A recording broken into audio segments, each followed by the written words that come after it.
જ્ઞાતિઓનો સમર્થન છે, દરેક સંસ્થાઓનો ગાય પાંજરાપોળ ટોટલ બધાનો સમર્થન છે અને બધાની જ ભાવના છે કે ગુજરાતની અંદર ગાય માતાને રાજ્ય માતાનો દરજ્જો મળવો જોઈએ।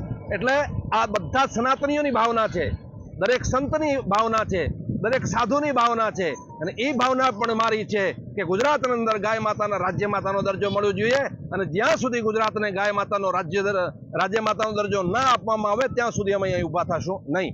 હવે તો સરકારને આપ મીડિયા છો અને પૂછી લ્યો, અમારે પાસે કોઈ સરકારી હજી આવ્યો નથી એટલે હું આપને કહી ન શકું કે સરકાર શું કરે છે। અમે તો અહીંયા અનશન ઉપર બેઠા છીએ, ઉપવાસ ઉપર બેઠા છીએ, એટલે આપ મીડિયા છો અને પૂછો કે સરકાર એનો શું કરે છે।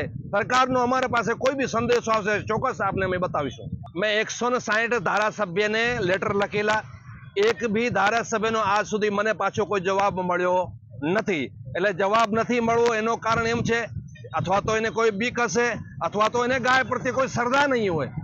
આ બે વિષયમાં એકાદું તો કોઈ કારણ હશે। તો હજી સુધી મને કોઈ બી એક બી ધારાસભ્યનો પાછો લેટર કે કોઈ જવાબ મેસેજ કંઈ આવ્યો નથી। સમાજ તો દરેક હિન્દુ સંઘ સમાજના મને ટેકા મળ્યા છે, દરેકના લેટર પેડ મળ્યા છે। ભારતીય કિસાન સંઘનો છે, વિશ્વ હિન્દુ પરિષદ હોય, અમારા જેટલા પણ હિન્દુ સંગઠનો છે એના બધાના અમને સમર્થન છે।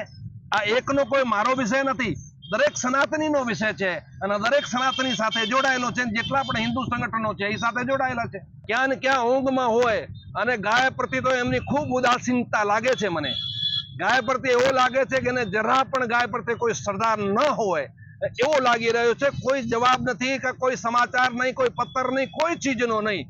એટલે ઘણી રીતે આપણે જોતા હોઈએ છીએ મંચ ઉપર હાલ મોટી જયકારા દેતા હોય છે અને મોટા ગૌ માતાના નારા લગાવતા હોય છે, તો મને લાગે છે આ નારા બધા તદ્દન ખોટા હોય છે, ખાલી દેખાવટી પૂરતા હોય છે। સાચા નારા હોય તો ચોક્કસ કંઈક જવાબ આવ્યો હોય। અમે બે દિવસ થયા છે, અમારો અનશન ચાલુ છે, અમે રાહ જોઈએ છે।